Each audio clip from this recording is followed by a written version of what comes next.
mobile.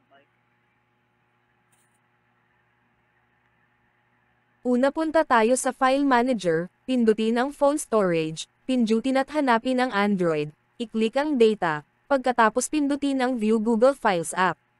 I-click ang com.mobile.legends i-rename ito, pindutin ang tatlong dot sa taas, i-rename ito dagdagan lang ng 1 sa pinakadulo para madaling mahanap ito, click OK.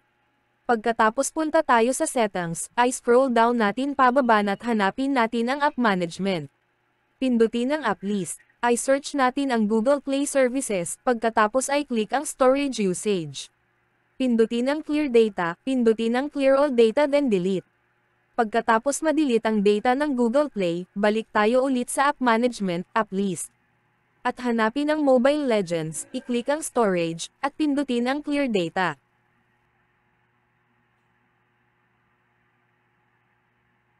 After ma-delete lahat ng data sa Google Play Services at sa apps ng Mobile Legends, next natin gagawin is babalikan natin yung pinalitan natin kanina na name ng Mobile Legends, ibabalik natin sa dati niyang pangalan, tanggalin natin ang 1 sa dulo, then click OK. Ngayon subukan natin buksan ang Mobile Legends kung gumana, punta tayo sa apps.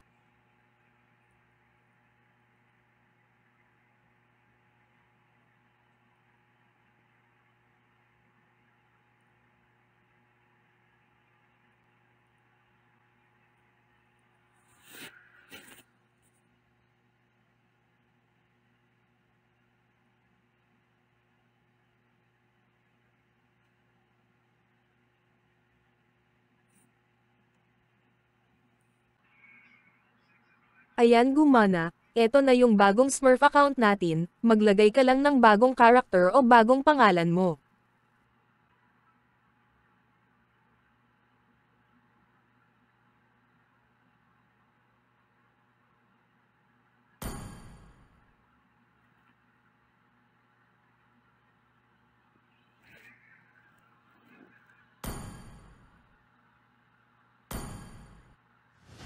Ganyan lang kadali gumawa ng bagong account sa Mobile Legends. Sana nakatulong ang video na ito kung paano gumawa ng bagong account sa Mobile Legends. Kung nagustuhan mo ang videong ito, maaring i-like, i-subscribe at i-share mo na rin para sa marami pang video tutorials. Maraming salamat! Let's try some more powerful ammo.